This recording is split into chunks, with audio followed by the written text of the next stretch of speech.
Bismillahirrahmanirrahim. Hayat birlikte güzeldir sloganıyla yol çıkan Umut Kervanı, Türkiye'nin dört bir tarafında kurban faaliyetlerine başlamış bulunmaktadır. Hedefimiz inşallah bu süreç içerisinde gerek Türkiye ve gerekse dünyada bütün mazlum, muhtaç olan insanlara yaklaşmakta olan Kurban Bayramı'nda elde edilecek etlerin bu insanlara ulaştırmasıdır. Bu sebeple bizim bu süreçte tüm hayırseverlerden, kurban kesecek olan bağışçılardan beklentimiz odur ki bu Kurban Bayramı'nda kesilecek olan kurbanları bizden talep etmek, bizden beklentisi olan bu mağdur insanlara bunları ulaştırmaktır.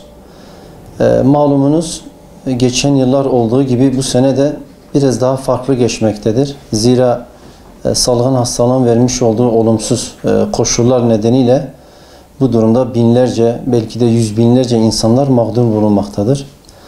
Bu amaçla tüm hayırseverlerden, bağışçı olan iyilikseverlerden beklentimiz odur ki bu sene biraz daha farklı geçmektedir.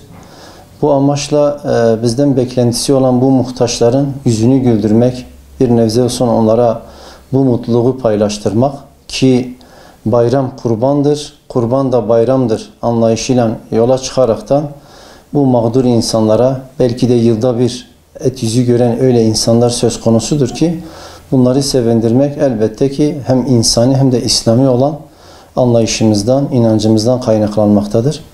Biz de Umut Kervanı olarak bu süreci takip ederekten bu muhtaç olan insanlara bu yardımları ulaştırma gayreti içerisindeyiz. Dolayısıyla tüm hazırlıklarımızı tamamlayıp inşallah yaklaşmakta olan bu Kurban Bayramı münasebetiyle bu çalışmalarımızı gerçekleştirmiş olacağız. Tüm hazırlıklarımızı yaparken malumunuz bu salgın nedeniyle gerekli tedbirlerimizi de almış bulunmaktayız. Bu tedbirlerin başında da en önemlisi temizlik ve hijyen gelmektedir. Tüm altyapımızı hazırlayıp inşallah o gün geldiğinde bu çalışmalarımızı hijyen ortamda, temizlik ortamında bunu gerçekleştirmiş olacağız. Şimdiden bağışçı olacak olan, kesmekte olacak olan bu hayırseverlerden beklentimiz bizim vekaletlerini bize gerek direkt olarak dolaylı bize ulaştırmaları gerekse telefon üzerinden yapacakları bağışlarla inşallah bu bağışlarını alıp en hijyen, en temizlik bir ortamda bu kurbanlarını kestirip onların bize vermiş olduğu vekaletle yüz binlerce beklenti içerisinde olacak olan bu mazlumlara, bu muhtaçlara, bu fakirlere bu vekaletlerini en güzel şekilde teslim etmiş olacağız.